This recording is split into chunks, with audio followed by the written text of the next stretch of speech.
Welcome to the SHE Pub Network, where we talk books, authors, and publishers. I am Shanita Finesse, CEO and founder of SHE Publishing LLC. And today, as we did yesterday, we are gearing up for our book tour set for Indianapolis, Indiana at the IBE. And we're going to be promoting the books of the authors who will be in the building from SHE Publishing LLC as well as Allure Publishing LLC. But before we begin, I just want to let y'all know what's going down, okay? What you need to know about, what you need to be looking forward to. So let's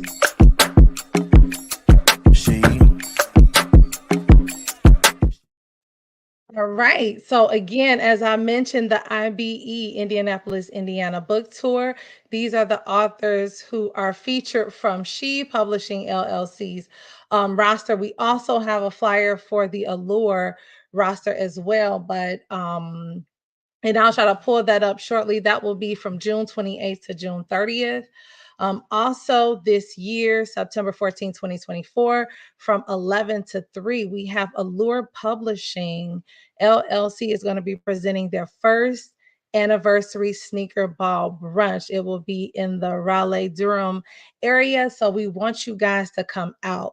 Tickets are $65 a person. Vendor opportunity is also available. If you are an author, if you are a writer, if you are a reader, we want you to come out this year to support the first annual sneaker ball for Allure Publishing LLC. Also, if you know anyone in the Chicagoland area, I guess I will call it the Ileana area. We are collaborating with Be the Miracle Nonprofit Foundation. We will be publishing a high schooler's book. You know, we care about our future. If you scan this QR code, it will take you to the requirements where you can actually register for the book. But if you know any high schoolers in the Chicagoland area, let them know if they are interested in being a published author. We want them to apply for this writing challenge, the Be the Miracle Writing Challenge. And then also, SHE Publishing LLC's family will be honored at the Changing Seasons, Changing Lives Gala. It is this year, September 28th. It will be in the state of Illinois, but we are being recognized for the 2024 Get Lit Award. And finally, the last thing I will do, I will welcome our 2024 new authors who we have on our roster. We actually have someone from our Little She Project who's not actually featured here, but congratulations to Maurice, Entity, Sherelle, Armanette, and Miss Star Rebel. They are new to our SHE family this year. I call them the starting five. And so with that said, I'm going to go ahead and get started. We're going to go ahead and get started and get started with our interview with the people from SHE Pub, Allure Pub. Let's get it. Yes. Welcome. Hello. What's up? All right. All right. So we're going to go ahead and get started because we are promoting the book tour that we have. But what I want to do is I want to piggyback off of the conversation that we had yesterday and start with what do we like about book tours. So let me go ahead and play that from yesterday.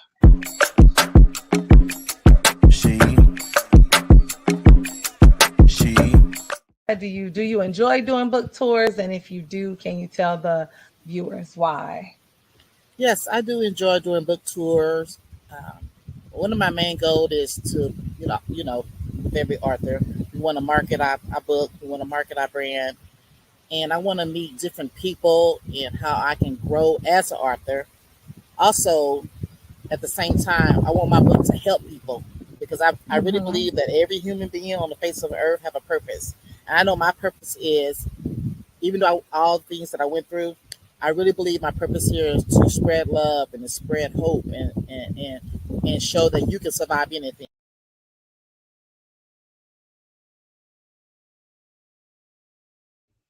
All right. So with that said, we're going to start with Marvin. And Marvin, we want you to tell the viewers the book that you will be promoting when you go to the book tours this year, and just tell us a little bit about what inspired you to write that story. Okay, thank you, Ms. She. First of all, I'm honored to be here, honored to be a part of a beautiful family. I've felt none but love since I've been in this family. And so, hey, I'm just happy to be here and see and meet the new authors there that I didn't meet in DC, the DMV area. Basically, I uh, I wrote the book. I woke up black because I wanted to let people know I didn't have anything to do with the color of my skin. That was God's purpose. And because I am black, I want to be treated equally, no different than no other race. I'm not asking you to give me anything. It's kind of like what James Brown say, just open up the door and I get it myself. But at least give me an equal opportunity to get what everybody else deserves. And that's a fair life, a good life, and to be able to provide for your family and to be able to help those that are in need, whether they're your family or someone on the streets, you know. And so I wrote the book basically for Caucasian people to understand our struggles, what we've been through, and how strong we really are. And we've leaped above obstacles, every obstacles that were thrown at us. We're still standing in spite of everything you put us through. We still standing, and really, we really not angry at you. Really, I'm at the point now at 57. I pray for you and I forgive you because it's almost like what Jesus told his father on the cross. Father, forgive them for they know not what they do. If they knew the consequences that they're going to face, and a lot of times, I don't mean to get too deep with this, a lot of times Caucasian people or whoever treated us with slavery and everything, all those different people, we've been through a lot. So they don't really feel the guilt until they get almost to death. They're on their sick bed or they're in a nursing home and then they try to repent. I've experienced that in so many cases. They want to do something for you to show that they apologize. And so I just want Caucasian people to know that we're not bad people. We'll give you the shirt off our back if we know that you're really serious. My biggest thing, we don't trust anymore, and you giving us a good reason not to trust. And so I just wanted people to know, and I wanted my people to know that let's stop looking for everybody to give you something. Get out and do something for yourself. There's so much school education out there for grants, loans, all that kind of stuff. You got to get in these programs and get in there and learn and make a living for yourself. You don't have to grow up being bitter. You don't have to be mad at nobody because who cares? Who cares? And uh, that's basically I want to keep it down. That's Yeah, basically it. yeah. I, Yeah, for sure, for sure. And I mean, one of the things about your book that I absolutely love, it is not about, it is just sharing your experiences and the things that you've gone through because nobody here on the She family discriminates or we're not racist, none see, of that. I have all colors in my family, yes, so yes, yes, I yes. can appreciate your book um, and what you are sharing in that book as well. And when we are writing these books, we are sharing experiences or sharing some of the things that we've gone through. And I'm going to follow with Dr. Calinthia, who's the CEO and founder of Allure Publishing LLC. What book are you promoting at the book So festival? oh, thank you for having me, my sister. I appreciate it. Looking forward Yes. to meeting my She family in Indiana. I'm actually going to be doing the Unmasked series. Um, Along with a couple other books, a love letter to me, and then I did an anthology book on the same premises of affirmation.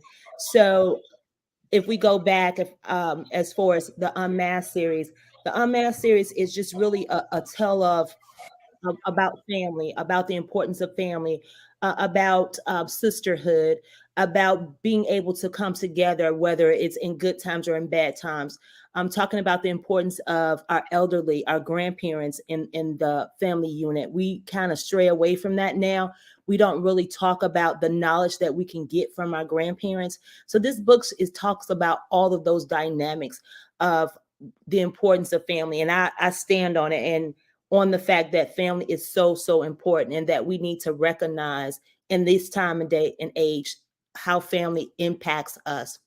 But then the other books that I'm going to be also promoting at the event is A Love Letter to Me, as well as A Love Letter to Ourselves. Again, A Love Letter to Me was just a time where I had to sit down and think about me for a change, because as a mother, we kind of think about everybody else. We think about how we got to do X, Y, and Z before we take care of ourselves. But it also was on the shoulders of, when I wrote this book, was after I had my stroke. And so I had to find a way to figure out how not to go down the rabbit hole of depression.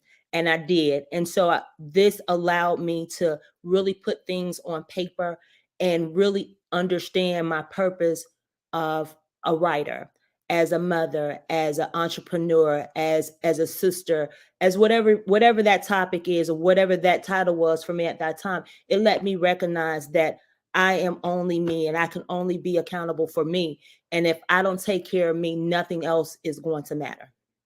And then the last one is A Love Letter to Ourselves, is really, again, talking about affirming who we are, making sure we get up and understand that we have purpose and that you are deserving to be in this world. So allow people to see who you are, and don't sugarcoat it. You know, I tell people every day, I'm not perfect, and none of us are. But every morning at 6:15, I get up and I affirm who I am. I'm beautiful. I'm bold. And I'm going to conquer whatever is going to come in front of me. I'm not going to give you the opportunity to, dictate what my day is going to be about. So those are the books that I'm going to be really pushing out to the public about that. And especially now with Mental Health Month, we really need to really talk about the affirmation, about the family, about the dynamics of not being okay. And that's okay that you're not okay, but it's not okay that you don't seek the help. And so it's just just a whole bunch of things that I want to talk about, and I'm hoping that people will receive it and understand that it's truly writing of love to people who want to read it. Wow, that's amazing. So you are sharing a plethora We trying to, from sis. the look, you've only been in the game for about a year, right? And you got all Yeah. these books. Yep, a year. But yeah, love. I want us to get into love, you guys. Once we get through with the introduction of the Black Cyrano. But we're gonna talk about that, but let's introduce the Black Cyrano series from Mark. And so tell us, about you, Mark, and what you will be sharing at this upcoming book tour. Hey, how you doing, y'all? Thank y'all for having me. Like Shanitha said, my name is Mark Beausejour, aka the Black Cyrano. And just a little bit of backstory for the history behind my name. It's based off my favorite literary character, Cyrano de Bergerac, because I used to read a lot of Old English when I was younger. And one thing about him was, although he was kind of an intelligent man, but he was soft-spoken, very shy, and he couldn't come up with a lot of words to express to a young lady how he felt. So he would write love letters to her or poems to her. And then he basically was inspired by the way she reacted to his poems and his letters. And she loved it so much, and he could see the reaction from his letters and poems. So that's why I named myself the Black Cyrano, because before any type of financial rewards, anytime I write, I always love to see the reaction of the people who are reading my work, because I actually started out writing poetry. My first two books were self-published. So that was kind of the history behind the name. And then there's a more personal story, which I had already shared with Shanitha back in December, about why I actually, about the time I actually gave myself the Black Cyrano moniker. And it was actually more personal for me because I actually had that same experience where I wrote a poem to an older girl that I had a crush on, and then I left the poem at her seat. We were at a youth camp. I left the poem at her bus seat when we were all going home, and then she saw the poem and then read it, and I saw the reaction on her face, and she loved it. And then obviously I didn't know she had a boyfriend at the time. Her boyfriend was wondering who wrote it because she thought her boyfriend wrote it, but he didn't. So everyone knew that there was only one poet, that was there. And then it was soon discovered that it was me that wrote it. So and I said, okay, this is reminiscent of Cyrano de Bergerac. So you know what? Let me go ahead and let me give myself this name. So that's why I gave myself the name. But the books that I will be going to the IBE celebration with is a 7-book series, which I call the Black Cyrano series. So it's a collection of urban fiction novels, which actually starts with my first novel, which is The Preacher's Web, which was originally published in 2015. And The Preacher's Web is a gripping novel, a story about a football quarterback turned pastor in Queens, New York, who found himself in the middle of crosshairs and drama when he's called upon to testify against a young man who was wrongly accused of murdering his girlfriend, even though he knows that the young man is innocent. So it puts into question his morality and his ethics when he's called upon to testify by the community to stand against this boy, but he knows that the young man is innocent. So now he puts his reputation on the line as a pastor to do the right thing. And in the meantime, there's other stories that are meshed in this story as well. You have the story of Jamal Samuels, who's a young man growing up in New York City in the playgrounds and basketball courts. And then you have Nate Plummer, who is a janitor at the school, but he has a tragic backstory where one of his friends was murdered in a botched drug deal. And then you have, of course, the story of Trevor McLean, which is the boyfriend of Pastor Hillman's daughter, who has a mysterious background himself. He found out he was adopted, and he wants to find out where his real father is. There's a lot of stories involved in The Preacher's Web, but in The Preacher's Web, I was fortunate enough to spawn off some sequels, which the next book after that is Adia's Ballad, which actually dives into the story of the sister of the victim. Her name is Andrea McAfee, and she becomes a huge R&B star. She blows up, she travels, she tours the world as Adia, which is her stage name, but she finds out the dark side of the music industry. So this is a very entertaining book, very popular among my young female readers. And then I also was able to write about social justice and thriller novels, which is Fires of Justice, which is actually a story that's part of the series, but it's a little bit removed because I use totally different characters. And it's a story about English professor who moves from New York to Georgia, and then he finds himself being stalked by one of his white students, and then he has to try to find a way to navigate that and try to keep his family together. But then when a confrontation turns physical, obviously he gets arrested and then charged with something that he didn't do to this young lady, and he gets thrown in prison. So this book kind of goes into the psychological warfare that he deals with behind bars. And at the same time, his wife hires a detective to come down and then to prove his innocence. And the detective happens to be the same investigator that I used from The Preacher's Web. So that's where the connection comes from. And then I got 2 sports novels I'm going with 2. You got Split Decision 1 and Split Decision 2, which are boxing novels.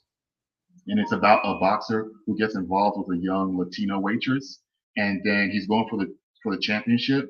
But what he doesn't know is that his opponent has ties to the girl that he's involved with.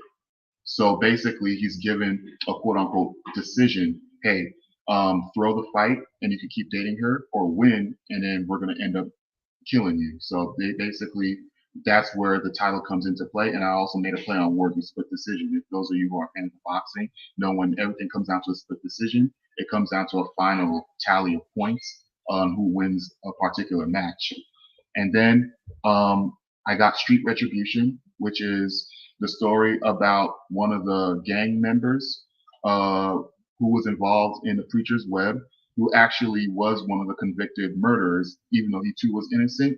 One of the gang members who actually grows up and he becomes a New York City attorney. And then he finds out that the main gang leader who was responsible for the wrongful death, he gets sprung out of prison, and then he has a bounty out on the attorney's head. So the attorney has to try to keep his, life, and then he has to avoid the bounty. So this is what Street Retribution is about. And then last but not least, I got my latest release, which just came out last May, courtesy of SHE Publishing, Divine Vengeance. And Divine Vengeance is sort of like the final book, the final chapter in the Black Cyrano series. And it basically talks about, it's basically like a war between the gang faction, and then the faction of the attorney who was trying to rescue one of his family members who had been abducted. And also they're trying to provide one of the other gang members, who's a boy in the center of that picture there. They're trying to find him a stable home because his mother was part of the gang as well. So this is the book that actually concludes the series. And so far, it's been a great release. I was able to sell it for the first time in New Orleans, and the reception was so good. So I can't wait to have the opportunity to sell it to you guys, with you guys, at the IBE celebration.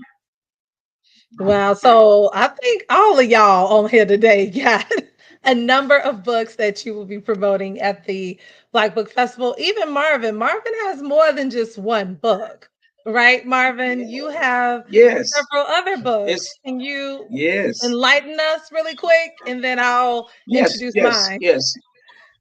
I wrote another book called Life Without a Father. I didn't meet my father till I was 50. I wrote another book called No More Excuses. It's a book that I wrote for younger men to get up off the ground, dust yourself off, find out what your purpose is in life. I wrote another book called Uncle Barber. I've been a barber for right at 30 years. And I wrote one more book called How to Build a Strong Black Man. Wow. Oh, Shanita, before you continue, I'm sorry. Side note, I was also a co-author of Dr. Miller's book too, Love Letter to Ourselves. I thought I had to plug that in there. So I'm sorry about that. But you're also in another book too, though, with the Pamela James Coleman, correct? Yes. And what's the name of that book? Unspoken. Unspoken. It's okay not to be okay. So I'm also a co-author in the book, and it talks about male mental health. And we know that this month is Male Mental Health Month, so I'm in 2 anthologies, which is crazy. Yeah. So that's one of the things that crazy good. I love that about our family because we're able to collaborate with each other, and that even gives out our individual stories as well. So as far as the book that I will be promoting, because I normally don't promote any of my books, I'm normally showcasing what everybody else has, but I will be promoting a book that's a tribute to our family, which is From Projects to Publisher, Navigating the Chapters of Life While Maximizing Your Lane. And this is my paperback. This is my actual hardback book. And thank you. It serves as one, again, as I said, a tribute to the authors on our roster, because there is no she without you. 2, it's a catalog for book clubs because it is a listing of every book that we have published thus far. And finally, it is valuable because in it's educating you on our journey. Specifically my journey from projects to publisher. So not only have I lived in the projects, I have published projects from the many authors that are on our roster. So it's not necessarily a memoir, but it is a memorabilia is what I would call it, of this journey. And there will be a part 2 that will be consistent of our sister companies. They don't know that yet, but Dr. Calinthia just found out about that. But that's what this is all about, right? To help to continue to promote the family, right? Yes. You always get me. You get me every time. I told you I can't do the ugly cry look. I don't have any makeup on, so it's okay today. But yeah. All right. So I want to get into, because there is meaning behind the reason why we're writing our stories. And we're each gonna pick a topic, and I'm gonna start with Marvin, you guys. Something that is relatable to all of our books. Marvin, what topic would you like to discuss? Because we do have a couple of more minutes. I basically want to discuss. It's an old song that Tina Turner wrote. What's love got to do with it? And I really don't think people, all races, do not really understand what love has to do with it. Um, so many people think, and I'm using my personal experience. So many people think my mama loves me, which she does, Mhm. and your mom teaches you so much about love. But I think from my personal experience, my true love came from my great great grandmother. I was privileged enough to be raised by my great grandmother, my mama's mama's mama, and so she raised me day one out the hospital, and when I was born in May 1st, the love that she, don't get it wrong, my mom gave me love and still giving it to me today at 78 going on 79. But it's something about my great grandmother. That love was so unconditional to where I wanted to just sleep in her arms all the day. Matter of fact, I used to sleep with her until I probably got about 4 or 5 years old. And just that comfort, that overwhelming, it's like it was a triple layer of icing on that cake. And then her daughter, my grandmother, gave me so much wisdom and then taught me the Bible, and to make me sit down and read the Bible right there in front of her. And I thought that was so important because I wouldn't have it today if it wasn't for her. And so she made me go. Well, I had to go to church with my great grandmother, but my great grandmother made me go to church even when she didn't go. Get on up and go, get dressed, and so you can go. Well, Mama, you ain't going. No, I ain't going. You just go yourself. You ain't got to go with me every time. So I got all that. So I was used to going to church all the time. But I really think we think love is. I'll break love down in two different categories. There's a verbal love and there's an action love. And so all your cousins will tell you in past, I love you, cuz, bump your fist, this and that, and tell you on the phone, I love you, cuz, I hope you get better. But love to me is when you hear of a cousin or sister or brother in the hospital or sick, you go to the hospital. And even if you don't have nothing to say, you just let them know you there in the room. And if you can't go to see them, let them know, let the nurse let them know that you out there in the waiting room. That's real love to me. And same thing, if you're just going through something, about to be evicted or whatever from your place, you go by, even if you ain't got a dime to give, cuz I just want to let you know whatever you need to do. I ain't got no money, but I'm here. We can load my car up, or you can come stay with me for a while. That's action love to me. So I really don't pay the verbal love much attention no more because it's so easy. It don't hold no attachments. It's just it bounces out. It goes in the wind. But what you do out when you go deep to go by friends, one of your classmates, or mom, or dad, or brother just passed, or dad just passed, to go by and see them, or go by that hospital, see them. That's what I did here. One of my best friends, first grade, me and him, not we don't talk anymore. Hadn't talked in probably 5 or 6 years. But when I heard his mom was sick, she passed away when I was in Arkansas, and I meant to go see her, but I didn't go the day I went. She passed the next day, and I got the word, man, you don't know you're going in the hospital. She passed this morning. But I drove all the way back to Dallas 6 hours and then drove all back the next week to the funeral. Didn't nobody even know I was coming. So I had and when me and him, I hadn't talked to him in 5 years. He lives right in Dallas. But when he saw me, we got a chance to hug. We hugged for 20 minutes right there in front of the whole crowd. Both of us cried for 20 minutes. And every time I got a chance to let him go, he pulled me back to him. And when I want to let, when you gonna let, he pulled me back to him, and so everybody just took pictures and everything. So just because you fall out with people, you this, you that, they still love you. It's just there's some gap in between and some, I call it some mess in between. We got to clean that mess out and get back to the root. It's almost like a dentist getting the tartar off your teeth. Once you get back the tartar off, you got pretty teeth. So we got to learn how to get back to real love. You know, people say, I'll be quick. When we didn't have anything, we loved each other more. We gave each other real love. When we had to borrow cups of sugar and borrow some cup of flour, we loved each other. Now that we done got a few good jobs right here, we talk about the person that need 2 eggs down the street, or, you know, that type of deal. So in other words, we done got away from the old landmark. That's the best way I can do it. And we're gonna have to go back.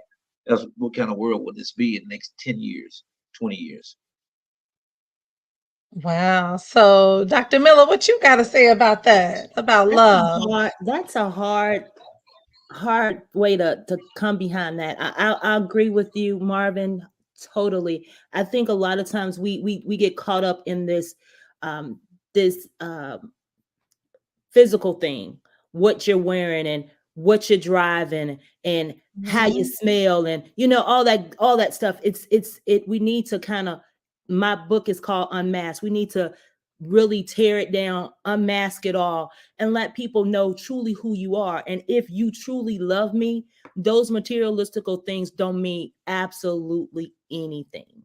Sis, can you show us that book? Can we see that? So that's book 1. Book 2.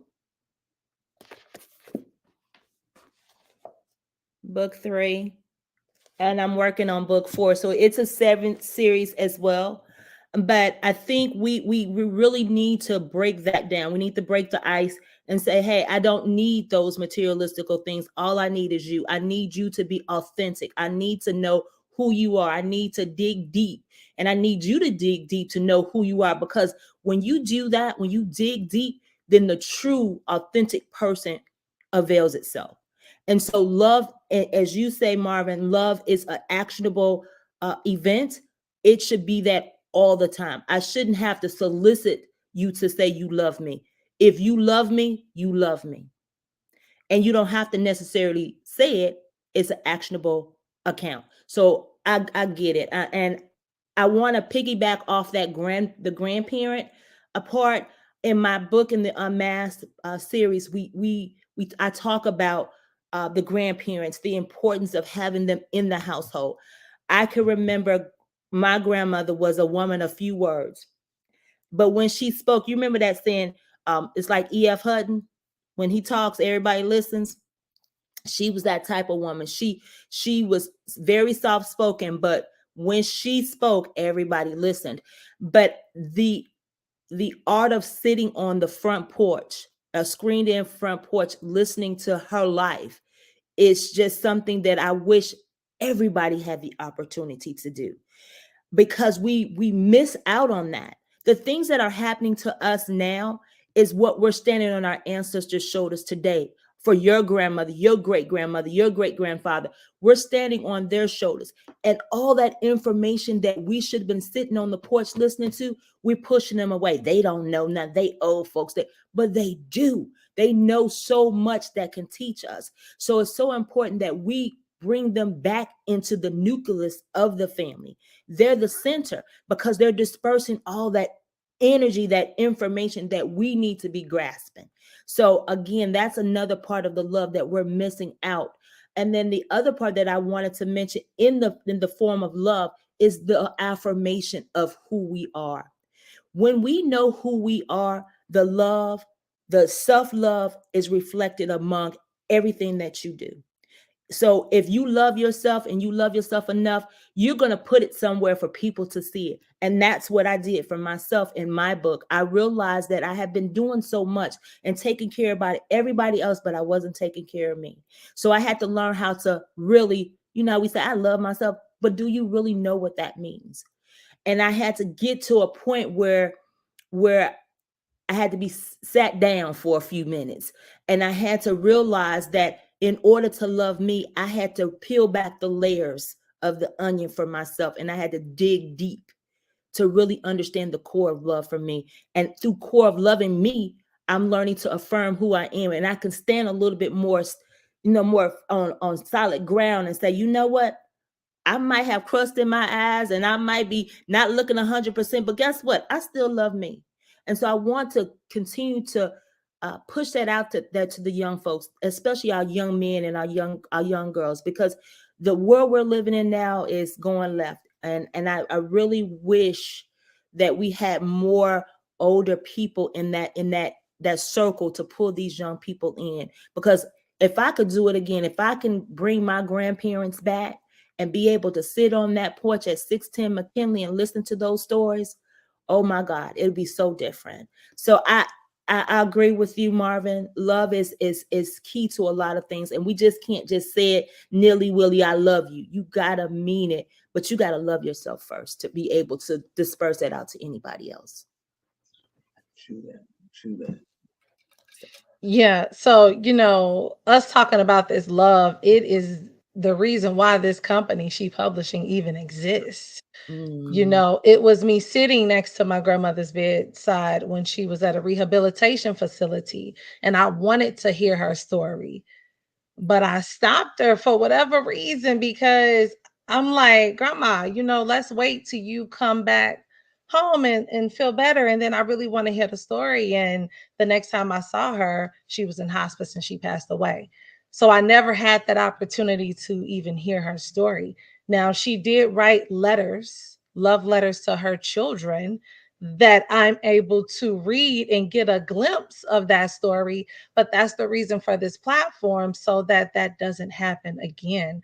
I talk about that in my book. Before I even keep going, I just want to hear Mr. Beausejour's opinion when it comes to love. Wow, those are two great. I don't know how to follow that up, to be honest with you, but I'll do my best, because I'm just soaking it all up right now like a sponge. I'm just listening, and I am in full agreement with what both of you said, Brother Marvin and Dr. Miller. Both of you make great points. But one word that I would say kind of like that walks hand in hand with love when you talk about the Black Serial series is forgiveness. I think the lasting, enduring message in my book is forgiveness, because the reason why love was established is because forgiveness had to be established too. So one thing I learned, especially when I was writing The Preacher's Web, was that no matter how much wrong you do, especially in life, everyone trips up in life. Everybody makes mistakes, but it's not about staying down or keep beating yourself up after you make that mistake. It's about rising back up and getting back up, and then learning how to ask God for forgiveness, and learning how to ask yourself, your family, for forgiveness, and then move forward. Because a lot of times, especially in today's society, we wallow in our own self-guilt all the time, and it keeps us from moving forward. It keeps us from advancing and progressing in our walk, and whether it's our spiritual walk, our emotional walk. So we don't forgive ourselves. And one thing that I'm grateful for is that I participated in those two anthology books, because in participating in Dr. Miller's anthology and in Pamela Coleman's anthology, is that I learned to face I learned to confront what I was dealing with in the past, and I learned to forgive myself, and forgive all the things that I went through, and come to terms with what I went through. Because for a long time, I couldn't talk about my past. I couldn't talk about the things that I went through. And just to kind of give you a brief summary, in Miss Coleman's book, I go into depth about how I was bullied as a little kid, and I'm talking about being physically bullied. A lot of people didn't know that, and a lot of people didn't know how deep that bullying went. I mean, it created not only physical scars but psychological scars as well. And it took me a long time to deal with that. So if my story can reach anybody, then I felt like I've done good in opening up, and then I've forgiven myself, I've forgiven my past, and I've learned to move forward and proceed with what I'm doing, and then also help inspire other writers and other people as they move forward in their careers. So yeah, I think the basis of my book series and the basis of what I do now is centered around love and forgiveness, because I think forgiveness is also another factor in when we talk about love and when we talk about encouraging and uplifting one another. Yeah, I totally reiterate what you're saying, Mark, because I'm too grateful for being in that particular series, the love letter to ourselves. It was the first time I had ever written a love letter to myself, and I'm just saying to myself, is this this is my first time, only time writing a love letter to myself? Like, because we give love, whether it be that action love or that, oh, I love you, goodbye, type of a love. Mhm. Um, I'm like, man, I have to start saying I love myself and affirming myself in order to even give that love and to show that action of love. Mhm. Yeah, Yeah, I yeah. agree. I think when I thought about it after I wrote my first one to myself, I said I wanted people to feel like I felt. It felt like a Mhm. relief. It was just like a floodgate had opened up, and I was able to just swim and feel free about who I was, and understand that even though I've gone through, like you said, Mark, gone through some traumatic pieces of life, how did I, when I fail, how did I get up? How did I move and motivate myself to push myself Mhm. forward? How did I understand that through this, I had to go through this to get to this part of it? So it was important that I was wanted to give that same feeling to other people. And so when I mentioned it to Shanitha, and she said that was her first time ever writing a love letter to herself, I said, well, how many other people are in the same position where they don't know that they should be writing a letter to themselves? And so I do it on a constant basis, because I want to always remember that I deserve to be here. I deserve to be able to leave my legacy here on earth. And so the Love Letter Chronicles, this is what I'm calling it. I want everybody to have that same feeling about themselves. To, even though you might think you have flaws, everybody has flaws. What is it about you that make you different, but still affirming who you are? Man, So and just to piggyback off what Dr. Miller said, when I created my portion of the love letter to myself, I actually had to reach back down into my poetry bag and then throw a poem in there. So it wasn't just a letter. Mhm. I wrote a poem, You and then it did. was it was like a poem. And then I think Dr. Miller liked it. I don't know, I but did. yeah. It was very. I mean, I still. I have the moments. You know, when you have those times where you just want to ground yourself. And this is what I do. I pick up this book and just read the different stories of the people, the authors that are in here, and really just say, you know what? Thank you, God, for allowing me to be able to give them a platform to speak their truth. And so with yours, Mark, it just blew me away, because I was like, oh, like I Mm-mm. wasn't expecting it. Like, okay, like he got Mhm. a little something here. He told me he was he wrote poetry too. Like, okay. Mm-hmm. But it told a story of your life. And so again, we want in this book, we want, if we can touch one person, to let them know that you mean something to somebody. Write your letter. Continue to write your letter. Continue to look in the mirror every day and say, you know what? Yesterday was a hard day, but today is a new day. Let me continue to walk in my purpose, because everybody has a purpose in life. It's just about knowing what that purpose looks like. So, Marvin, have you written a love letter Yes. to yourself? No, I have not. No, I have We not. got to get you on this And I'm sitting here We got bandwagon. to get listening. on it.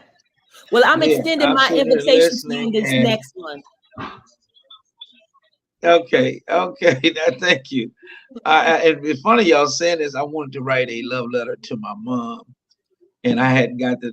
I know the things to say. I just ain't got to the paper and pen yet. Um, but I want to piggyback on what both of y'all are saying about this love letter. I'm sitting here visualizing. Since we don't do anything like that, like I said, we always see our cousins, our sisters and brothers. We just tell them I love them before they get ready to leave out the door. When you leave their door, but really at this age, they really don't know how you feel about them. And I think I'm gonna do the one to myself But what I really want to do is start doing it to my relatives, sending them a letter, email, or send it in the mail. I want to send it in the mail because people get more into the letter. No, who sent me what Marvin sent me a letter for? Then when they open up, it can say, "Cuz I know this is a surprise. I could have called you, I could have texted you, but I wanted to take the time out and do it the old-fashioned way. I wanted to tell you what you mean to me. And in spite of whatever you done been through, you still my blood. I still been there with you, and I'm gonna always be there with you. I want to let you know you've inspired me to. You taught me how to dress. I've been watching you since I was a little girl. Whatever the case, that's a heart-to-heart thing that we don't do anymore. Nobody validates one another anymore, and so I'm gonna do one mine to myself. But my main one, I'm gonna start. I'm off of what you're saying today. I never thought about that. I want to start doing it to my relatives, my uncles, my aunts, that type of deal. Just let them know when you had that blue Delta 88, I thought that was the cleanest. I knew then I'm gonna want me a bad car one day. You inspired me. That But goes a I long agree with that. ways.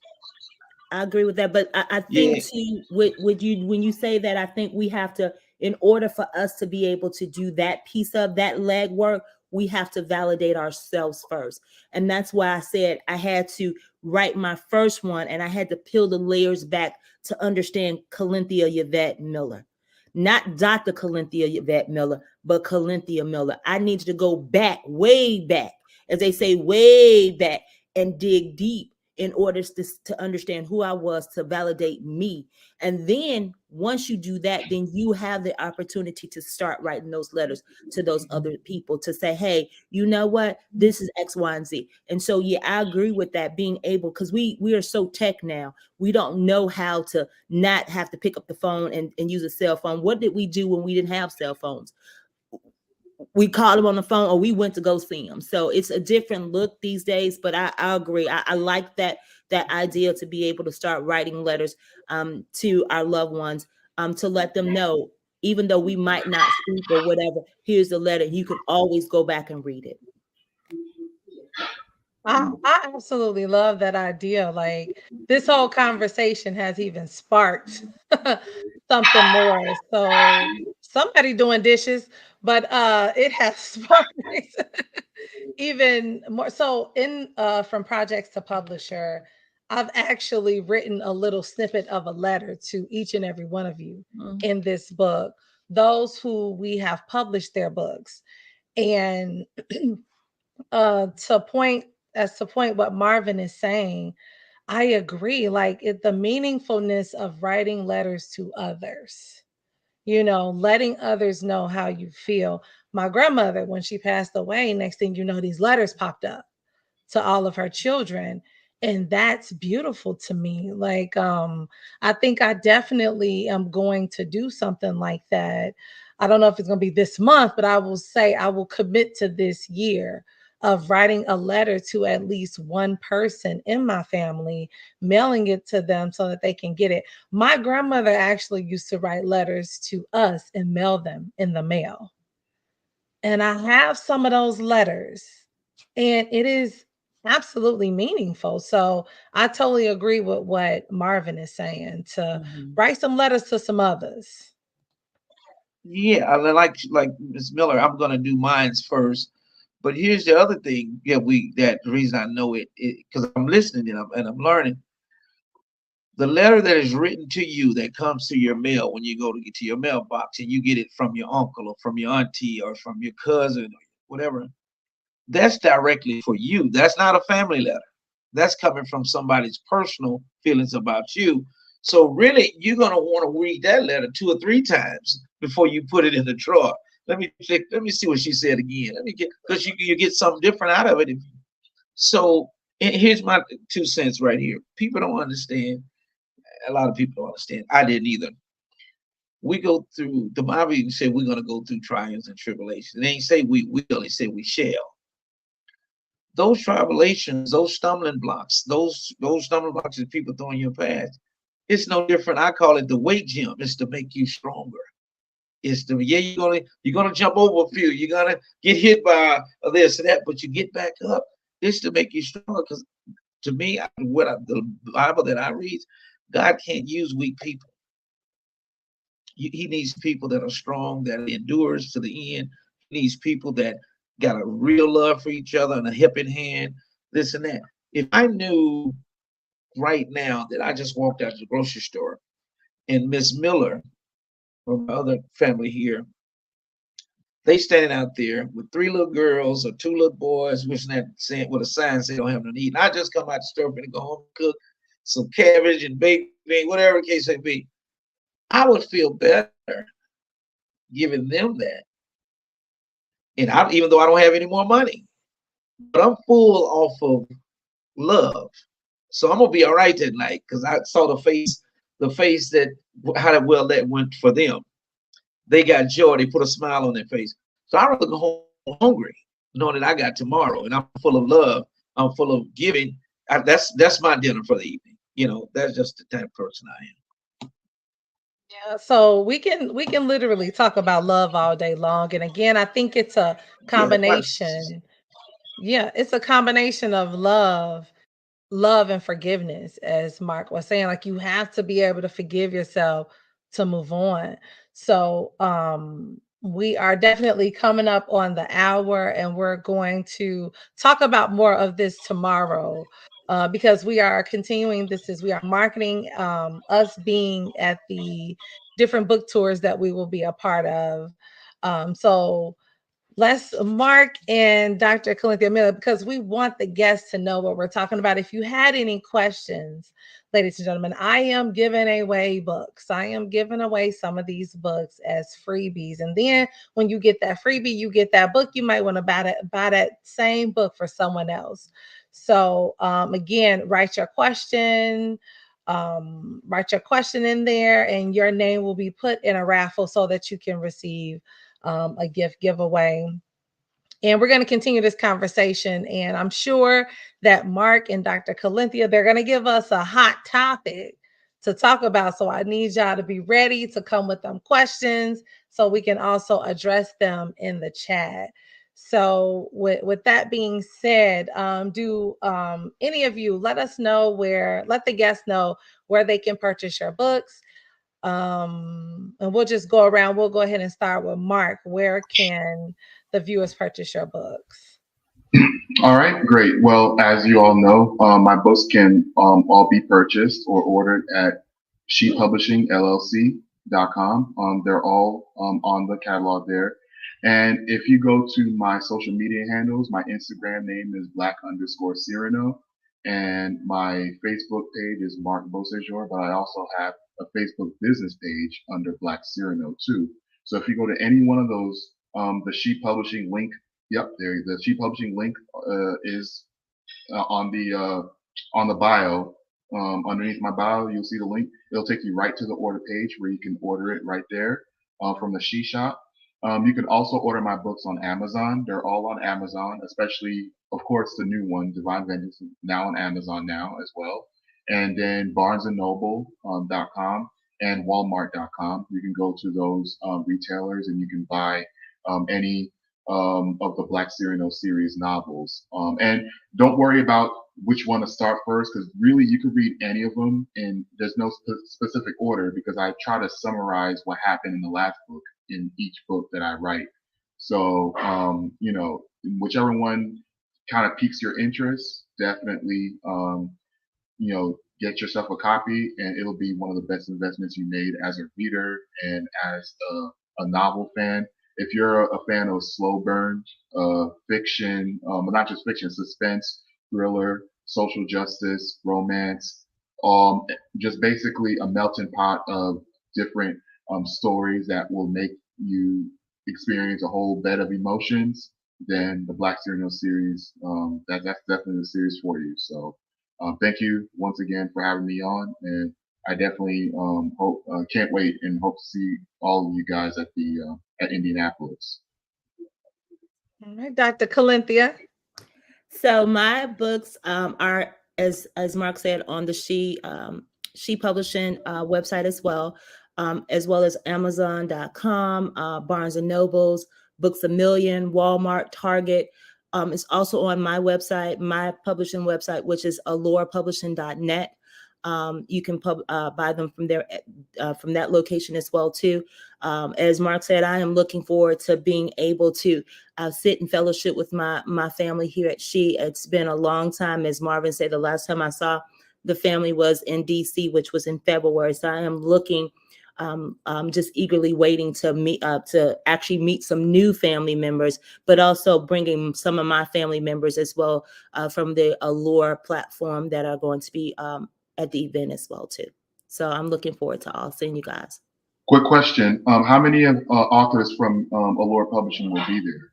2, well 3, Oh, 2. me and 2 other people. Oh, so. Nice. Okay, wow, cool. All right, and we got just about 2 minutes left. Marvin, we're gonna have him close us and tell us where we can get your books from. Oh, 1 second. Greatest SHE Publishing. All right, we couldn't hear you.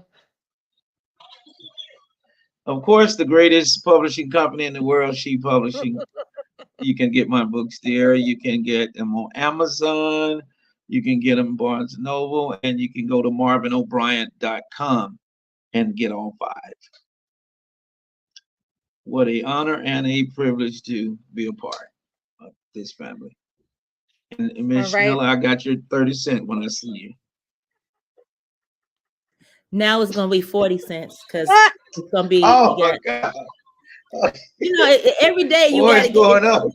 It's going up. She upped the tax on you. She raised the price by on the time you. you get to me on Thursday, Oh, Thursday it's my gonna be goodness. a dollar. Wow. I need the number. I'm gonna give you $5 for the next year. How about that? For the whole year, I'll take it. Dr. Miller, I think you've been up north too long, man. You sound like coming from New York right now. Yeah, I'm from down south. Don't do I that. have parts in the north and the south, but I'm dividing that Mason Dixon. I need all of my money. Look, I thought this was about love. I thought the family was about love. This is nothing but love. And guess what? I'm gonna divide that $5 with you. So I'm gonna give you $2.50, and I'm gonna take $2.50. Oh man, I'll get money back there. All right, you get your money back. Come on. All right. Well, with that said, thank you guys for joining us, and have a lovely rest of the day or evening, whatever it is for you. You as well. Yes. Thank you. Bye-bye.